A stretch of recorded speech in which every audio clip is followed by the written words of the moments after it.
이게 전통 항아리 추출 방법이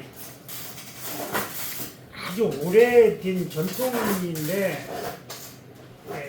쉽게 이렇게 할 수 있는 조건이 아니라서 자꾸 이제 좀 없어지기는 하는데, 이게 이제 우리가 그 생활 습관이라는 게 자꾸 이제 이렇게 시간이 지나고 또 경제가 발전하고 뭐 이렇게 문화도 발전하고 모든 것들이 그러다 보면 일단 내가 편한 거, 자유로운 거, 뭐 입에 맞는 거 뭐 이런 식으로 자꾸 변해가잖아요.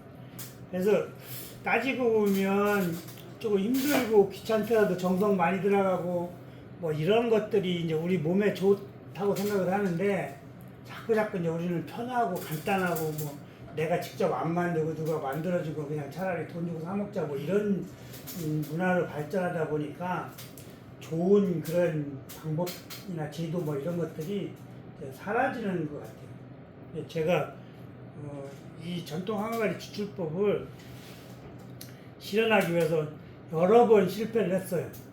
여러 번 실패를 하고 결국은 성공을 해서 이제 저 추출약을 좀 받아봤는데, 선생님들 역시 관심이 있으면은 좋고 없어도 그냥 그 전통 방식 한번 알아라도 좀 봐달라 이런 차원에서 제가 한번 오늘 특강으로 한번 띄워봤어요. 이 전통 항아리 추출법은 아주 오래됐다 그랬잖아요. 오래됐는데 이제 그냥 또 차트로 보여주겠지만 어떻게 하는 거냐면, 이 항아리에다가 열을 가해서 그 추출액을 뽑는데, 그 항아리에다 그냥 뭐 예를 들어서 가스나 전기나 뭐 이 불이나 뭐 이렇게 떼면 항아리가 너무 뜨거워서 홀랑 타버려요. 타버리니까 이 액을 받을 수가 없어. 그래서 이제 그 항아리에다가 이렇게 황토를 발라가지고 왕겨를 태워서 왕겨가 이제 천천히 타면서 열을 전도해서 그 항아리 안에 온도를 높여서 이제 축출하는 방식이거든요. 근데 혹시 그 시골에서 왕겨를 떼보신 경험 있으신 선생님들은 알겠지만, 그 왕겨가 절대로 아무리 불을 세게 질러도 불꽃이 일어나게 막 타지는 않아요. 천천히. 예, 그런데 또 아무리 저기 해도 놔둬도 꺼지지는 않아. 그 벼 껍데기 하나마다 이제 뭐 이렇게 반딧불처럼 반짝하고 말고 그러잖아요. 그래서 그 열도 그렇게 많지가 않아. 그런데 그게 쌓여서 이제 드는 그 방식, 그 원리예요. 그래서 이제 하면 좋은 게 뭐냐면, 그 생약제, 그러니까 이 마르지 않은 생약제에다가 물을 가하지 않고 원액만 축출해내니까 오리지널 원액만 뽑아낼 수 있는 그런 거예요. 그런 방법이에요.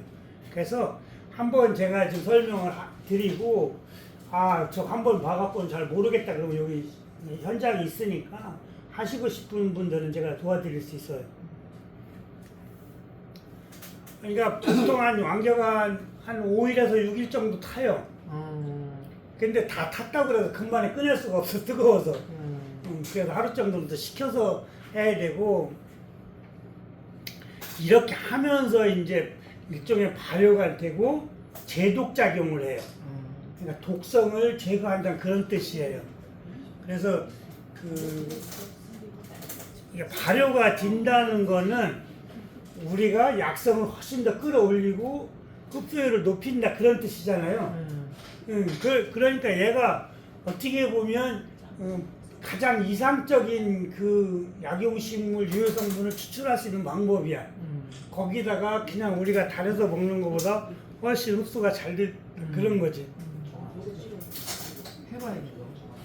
그래서 이제 중요한 거는 저걸 할 장소가 마땅치 않다는 거야. 저같이 이렇게 시골에 살고 다행스럽게도 저 산이 그 마사토예요. 그래서 이렇게 이렇게 토구를 파도 잘 안 무너져. 그래서 굉장히 좋고 또 그 조금 약간만 이렇게 숙련이 되면은 가능해. 처음부터는 힘들어도 그리고 이게 좀 처음에는 얘가 이제 다루기가 쉬워도 흙을 발라놓으면은 너무너무 무거워져. 그래서 사람의 손으로 이게 나중에 수답을 못하게 해서 제임브록 같은 것도 있어야 되고, 이제 첫 번째로 이제 항아리가 필요하겠죠. 예. 두 번째로는 이제 그 약재가 필요할 테고, 그 다음에 이제 그 흙이 떨어지지 않게 해서 새끼들이 필요하고, 요즘에는 뭐 기계로 다 새끼를 꽂으면 옛날에는 다 우리가 손으로 깠잖아요. 예. 어쨌든 뭐 기계로 꺼갖고 단단하지는 않아. 그래도 붙여놔야 돼. 그다음에 이제 광토, 왕겨, 부직포 같은 경우는 이제 거름망으로 쓰려고 하는 거고, 삼배, 철사, 유리병, 체인브록, 노프 그런 게 필요하대. 근데 이제 이걸 실제로 하다 보면 여기 이걸 안 적어놔도 필요해. 저거 없으면 하지를 못해. 그러니까 이제 여기는 이제 이론적으로 그냥 이렇게 써놓은 거니까 실질적으로 한번 해보자고요. 근데 이거는 그러면 그 항아리 추출법은 도대체 무엇으로 할 건가? 약재를 무엇으로 할 건가가 이제 고민이 되시잖아. 예. 전통적으로 보면 중력이라고 그래서 대나무를 했어요. 대나무를 저렇게 항아리에다 추출하면 그거를 중력이라고 그랬어. 그래서 굉장히 오래 전부터 뭐 그 뇌혈관 질환, 암, 뭐 당뇨, 고혈압 뭐 이런 데는 그 중력이 기가 막힌 거인데, 왜 저 중력을 저렇게 기가 막히게 했냐면 대나무 자체가 굉장히 성질이 차갑잖아요. 차가워서 속이 냉한 사람은 오히려 먹으면 더 안 좋은 거야.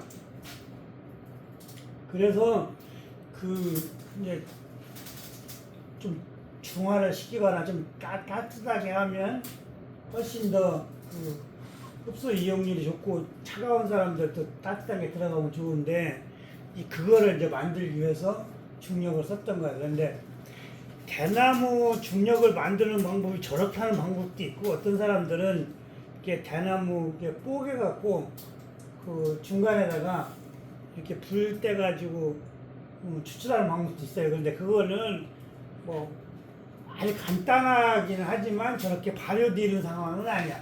그러니까 뭐 쉽게 설명하면 대나무 주백을 뺀다고 그럴까? 뭐 그런 수준밖에 안 돼요. 이렇게 하고, 또 인기 있는 것만 얘기한 것 같아. 엄나무는 또 음나무라고 하는데, 엄나무는 저걸 엄나무 기름이라고 그래. 그 불을 저렇게 축출한 원액을 엄나무 기름을 축출했다 이렇게 얘기를 해요. 근데 이제 그거는 엄나무 같은 경우는 관절염에 아주 끝내주는 그 성분이야. 그래서 그러면 그 엄나무가 관절염에 좋은 거예요? 아니면 엄나무 기름이어야 관절염에 좋은 거예요? 엄나무가 좋은데 그 기름을 짜면 훨씬 더 좋은 거지. 약성이 좋은 훨씬 더 흡수율도 좋고 좋은 거야. 예. 또 부찌뽕 같은 경우는 당뇨, 고혈압, 항암제로 쓰는 거. 그러니까 이제 제가 지금 몇 가지만 얘기했는데 뭐 별의별 거 다 해도 돼요.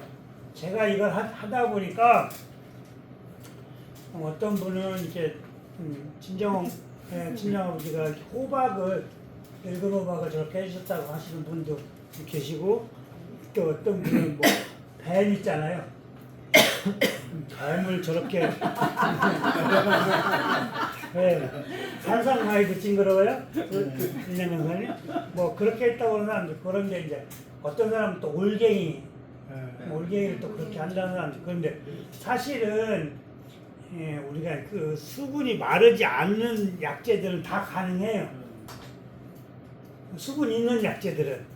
그러니까 뭐 여기서 제가 나열하는 것만 하는 게 아니고, 저거는 워낙 유명하게 전통적으로 했던 거라서 제가 나열해 놓은 거예요. 산청목도 뭐 헛개나무 뭐든지 가능해요. 그러니까 대신에 수분이 있어야 돼. 왜 그러냐면 수분이 없으면 다 타버려. 왜 수분이 있어야 되는지는 이제 그림을 보면서 사진을 보면서 설명해 드릴게요. 이제 어떻게 하면은 저거를 이제 추출하냐 그거를 이제 사진으로 보여드릴게요. 요거는 저 누군 날씬하죠 다리가. 저기가 이제 지금 그림 사진상으로 보면은 어떤지 잘 모르겠는데 이렇게 웅덩이 같은 걸 파놓은 거야. 왜냐면 저게 마사토라서 안 무너져. 그러니까 사방 한 2m 정도, 폭이 한 2m 정도 해서 뭐 깊이는 한 1m 한 30? 그렇게 이제 이렇게 파놓은 거예요. 저거 왜 파놨냐 그러면 이제 왕겨를 이렇게 쌓으면 자꾸 흘러 내려가잖아. 그래서 높이는 안 올라가고 자꾸 퍼져. 그래서 그걸 방지하기 위해서 이게 구덩이를 파놓은 거예요, 웅덩이를. 그래서 저기 밑에 이제 항아리가 하나 묻혀 있잖아요. 저거는 이제 원에 받은 항아리야. 기름 떨어져. 응, 그 원래 받은 항아리인데 이제 저거 이제 자세하게 보면 항아리를 끝까지 묻지를 않고 한 5cm 정도 위로 꺼내놨어요 주둥이를. 흙 들어가. 그래야 좋아. 그 나중에 이제 하기가. 그래서 이제 저거는 저 항아리 안에가 깨져 있으면 안 되잖아요. 그렇죠. 깨져 있으면 홀랑 다 빠져나가니까 깨져 있지 않은 걸로 써야 돼. 저렇게 이제 하나 묻어놓고. 요거는 제가 미리 그거를 약재를 담을 때 사진을 못 찍어갖고 나중에 이제 여러 번 할 때 이제 그 사진 찍으러 올려놨는데 그 모습 이 모습이에요. 그러니까 저기 안에다가 이제 지금은 선생님들이 항아리 안에다가 약재 생약재를 썰어서 넣어놓은 거라고 생각하시면 돼. 이제 그리고 밖에 보면은 뭐 저게 콘크리트하고 황토예요. 황토를 저렇게 발라놓고 있어요. 이제 이따가 설명해 드릴게. 그럼 이렇게 이제 부직포로 이제 저거 주둥이를 이제 막아놔야 되는데 저거는 철사를 해놔야 돼. 왜냐면 결이 많아갖고 고무줄 같은 걸로 하면 홀랑 끊어져 버려. 철사로 저렇게 한 다음에 이게 또 다시 이제 지금 연결해서 보면 헷갈릴 수도 있어요. 그러니까 저거는 나중 일이야. 지금 두 카트 보여준 거는. 근데 여기가 이제 어떤 상태냐면 안에 그 약재가 들어가 있고 약재 주둥아리를 부직포로 싸맨 상태에서 아까 그 항아리 원액 항아리 묻어놨잖아요. 그거하고 이렇게 입 맞춰 놓은 거야. 입 맞췄는데 여기서 중요한 게 뭐냐면 요 위에 있는 애들이 순놈이라고 생각하면 돼. 약재가 들어있는 애가 순놈, 저 밑에를 받을 애가 암놈. 이렇게 해야 돼. 왜냐하면 이렇게 그 위에 있는 애들이 그 땅에 묻어놓은 거 항아리 안으로 들어가야지 밖으로 나오면 그 원액이 다 새버리거든요. 근데 옛날에 우리가 그 떡 찔 때 시루하고 그 떡 찢는 그걸 뭐 시루벌 이렇게 되잖아요. 근데 얘들은 이제 그렇게 하기가 쉽지가 않아. 그래서 큰 거에다가 작은 걸 홀랑 이게 집어 넣는 거야. 그러니까 조금이라도 작아야 돼. 부직포가 안 타요. 안 타게 이제 해드릴게. 요렇게 이제 해놨다고 보고 다음에 새끼줄을 감는 거야. 새끼줄을 감는데 새끼줄을 촘촘히 잘 감아놔야 돼. 터지죠. 저거를 그러니까 이제 실제로 해보면 여러 번 뭐랄까 시행착오를 거쳐야 된다. 이렇게 해놓은 다음에 여기다가 이제 황토를 바르기 시작하는 거야. 황토를 이렇게 이제 바르다 보면 나중에 이렇게 이쁘게 발라져요. 근데 중요한 거는 여기서 제일 중요한 거야 이게. 황토를 너무 그 두께가 얇으면 이제 원액을 받을 수가 없어요. 그래서 제가 해본 결과 최소한 직경 15cm 이상은 돼야 돼. 15cm. 두껍게. 이거 굉장히 두꺼운 건데? 그러니까 저걸 15cm 두께를 바르려고 그러면 여러 번만. 이제 저렇게 뭐 이렇게 설렁설렁이랄까? 예. 그냥 꼼꼼하게 하지 않으면 100% 떨어져요. 예. 네. 새끼. 그러니까 이제 여러 번 경험을 해야 돼. 예. 그래서 그냥 물에다만 황토를 개지 말고 이제 비법인데 석회 있잖아요. 생석회 같은 거 예. 또는 그 백시멘트 예. 뭐 이런 거를 섞어야 돼. 그렇지 않으면 제가 견뎌내지를 못해. 흙에 붙어있지를 못한다고. 떨어져. 이건 계략적인 거지 실제로 해보려고 그러면 또 이제 많이 연습도 필요하고 실패도 필요해. 근데 어쨌든 제가 성공한 사례니까 이렇게 해드리는 거야. 옛날에 그 통닭 황토구이 해먹는 거 해먹은 사람들은 할 것 같아요. 아니 누구라도 관심만 있으면 할 수 있어. 그렇게 해서 이제 저거는 이제 왕기어를 태우기 위해서 저 불꽃은 이제 미리 불 지르는 거예요. 이제 저 불쏘시개가 뭐냐면 대나무 숯이에요. 참고로 뭐 꼭 대나무 숯이야만 드는 건 아니야. 왜냐면 제가 중력을 축출하고 난 다음에 그게 대나무를 이제 뽀개서 이제 넣어놨잖아요. 그 빼내니까 완전히 숯이야. 빼짝 말라갖고 숯인가 그러니까 불붙처럼 잘 타더라고. 그래서 이제 저기다가 왕개를 이렇게 붓는 거예요. 이렇게 이제 왕개가 이제 수북히 쌓여있잖아요. 그러니까 왕개 전분미 푸대라고 그래, 고추 푸대라고 그래야 돼. 큰 거 있잖아요, 마대자루. 그걸 한 5개 들어가요. 근데 정확한 양은 이제 자기가 그러니까 구덩이를 얼마나 단지에 있는 양. 얼마나 파느냐에 따라서 그 왕개의 양은 달라질 수 있어요. 그렇게 이제 이렇게 해서 불 붙여놓으면은 조금씩 타. 처음에는 불이 붙었나 안 붙었나 궁금해. 엄청 궁금해. 연기만.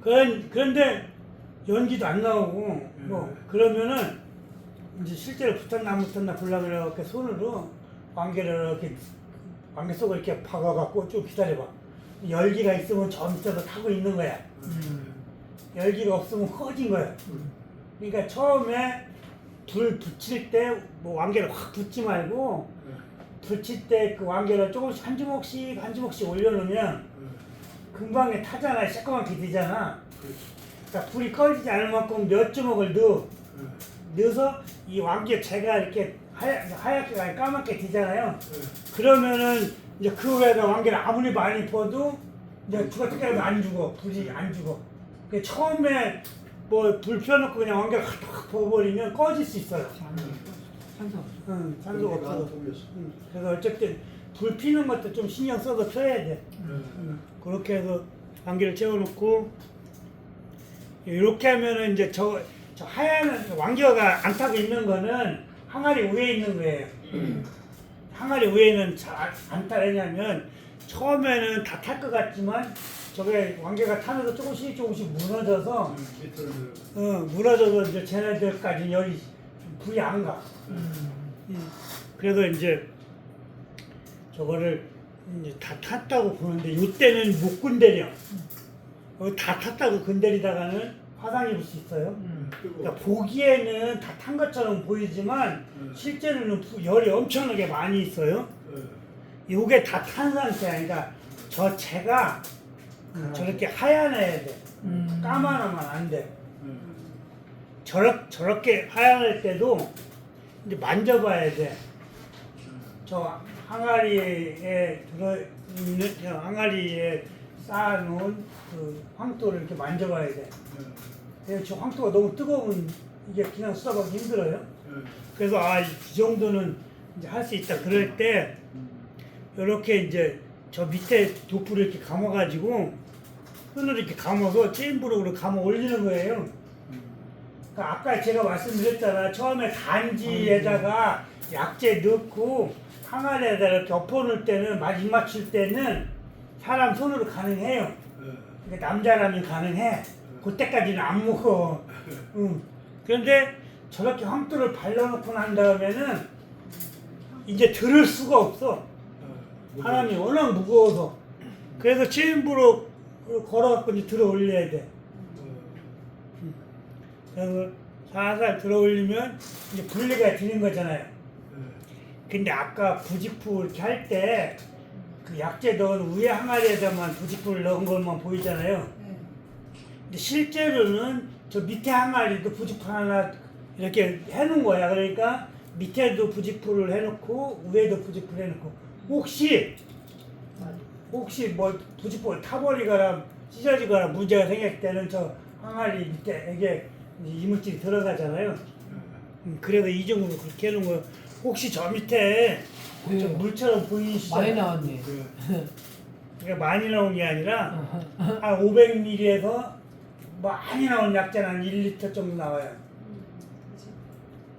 이게 이제 원액만 나오니까 그 저기 밑에 보이시나? 저게 나오는 거예요. 네, 속 터지죠? 많이 안 나와. 위에서 보니까 많이 나온 거 아니에요? 근데 여기서 이제 설명을 드리자면 이 상태가 됐을 때 제가 도대체 저 안에 항아리 안에 온도가 얼마쯤 올라갈까 궁금하잖아요. 근데 옛날 사람들은 저걸 측정하기가 좀 곤란했을 거예요. 그런 도구나 기구가 없었을 테니까. 근데 다행히도 가마에 도자기 굽는 친구가 있었어. 근데 그 친구가 도자기 굽는 온도를 체크하기 위해서 그 온도 체크기가 있더라고. 이게 봉으로 되어 있어. 그래가지고 제가 그거를 빌려가지고 저 항아리 안에다가 그걸 집어넣고 온도를 재봤어요. 그러니까 정확하지는 않은데 한 850도에서 900도가 올라가더라고. 그 기계, 그 온도 체크기가 정확한지는 모르겠는데 어차피 제가 최초로 한번 해본 걸 거야. 다른 사람들은 시도를 안 해봤을 거야. 근데 이제 그 어떻게 저 원액이 나올까 좀 궁금하시죠? 예. 뭐 지가 짠 것도 아니고 물 분 것도 아닌데 이제 이거 상상을 한번 해보셔봐. 항아리 안에 열기가 이제 그 황토가 타면서 그 아주 그 미세한 열이나마 그러니까 미세하진 않지만 우리가 나무나 뭐 가스나 뭐 전기나 이런 것처럼 엄청나게 온도가 올라가진 않잖아요. 환기를 떼면 그러니까 조금씩 올라가잖아요. 예. 서서히. 그거를 그 황토가 전달을 받았고 황토가 이제 열을 전달해 주는 거야. 항아리 안에다. 그런데 그럼 항아리 안이 뜨뜻해질 거잖아요. 그럼 선생님도 이런 거 생각하면 돼. 한증막? 그거 사우나탕 갖고 생각하시면 돼. 그러면 그 사우나의 그 수분이 막 엄청 뜨겁잖아요. 그러니까 한 800도 이상 된다 그러면 그 수분이 엄청 뜨거워서 약재에 있는 수분을 데피는 거겠죠. 그러면 이제 그 못 견디고 이제 수분이 나오는 거야. 약재에 있는 수분이 똑똑 떨어지는 거야. 똑똑 떨어져서 이제 그게 모아지는 거예요. 그러니까 그게 그렇게 양이 많지는 않겠죠. 우리가 이제 생즙을 낸다 그러면 많이 나오겠죠. 그러니까 저기서는 이제 그 생즙이 아니라 발효되면서 나오는 거기 때문에 또 다른 거야. 그래서 그런 원리로 활용을 한 거예요. 그러니까 우리 선조들이 대단하긴 대단한 거야. 저걸 어떻게 생각했을까 싶기도 해. 근데 우리 선조들이 그 발효시켜서 먹는 것도 우리나라에서 아주 오래전부터 한 거잖아요. 오래전 뭐 5,000년 전부터 시작한 거잖아요. 그러니까 대단한 건데 그렇게 해서 추출해낸 거예요. 그래서 이렇게 만들어졌고 이제 이걸 어떻게 해서 먹느냐. 이제 그 원액이 엄청 진하잖아요. 예. 진한데 그 맛이 궁금하잖아. 안 궁금해. 먹지 쓰지 말어. 아유, 먹고 싶지 않았는데 안 궁금해도 얘기는 해줘야 돼. 저게 맛이 엄청 셔. 저거 봐, 궁금했던 거잖아. 여한을 불문하고 어떤 것도 셔. 시큼한. 그게 왜 그러냐면 우리가 이제 발효 얘기를 많이 하잖아요. 그 사실 발효가 두 가지야. 알코올 발효, 초산 발효 끝. 알코올에서 초산으로 넘어가면 식초가 튀면 더 이상 발효가 멈추는 거야. 초산이 끝이에요. 발효는 식초가 튀면 더 이상 발효가 안 돼. 그러니까 우리가 발효가 됐다 안 됐다 그 얘기는 굳이 할 필요가 없다. 이미 식초가 돼버린 거야. 그래서 원액으로 먹기엔 너무 쉬워. 그리고 원액으로 많이 먹을 수 있는 것도 아니고. 그래서 소량을 이제 그 물에다가 희석하든지 뭐 다른 뭐 발효에다 희석하든지 어쨌든 희석해서 먹을 수도 있고, 야, 난 저거는 너무 작으니까 어떻게 뭐 방법이 없다 그러면 저거 갖다 환 만들면 돼. 환은 물이 조금만 있어도 개지잖아. 많은 양을 만들 수 있잖아요. 그렇게 하기도 하고 중탕 넣는데 섞어도 되는데 중탕 하는데 섞어서 넣으면 좀뭐 미치는 것 같잖아요. 어쨌든 그런 게 있다. 근데 나는 예를 들어서 뭐 피부 질환에 아주 좋은 거를 만들고 싶다. 그럴 때는 비누 화장품 재료를 쓰면 돼요. 왜냐면 그 비누 화장품 재료는 너무 많은 양은 필요가 없잖아. 그러니까 그렇게 쓸 수 있다는 거죠. 혹시 산도는 재보셨어요? 안 재봤어요. 그 산도를 식초만큼 쉬어요? 어? 식초만큼 쉬어요? 그러니까 혓바닥에서 느끼는 게 식초만큼인데 약초마다 틀려요. 식초보다 조금 약하기는 하겠지. 우리가 혀로 그 느끼기에는 감당이 안 서겠지. 저거를 약초를 다 섞어서 저렇게 해도 돼요? 한 가지만 안 하고 이렇게 여러 가지 섞어서. 그렇죠.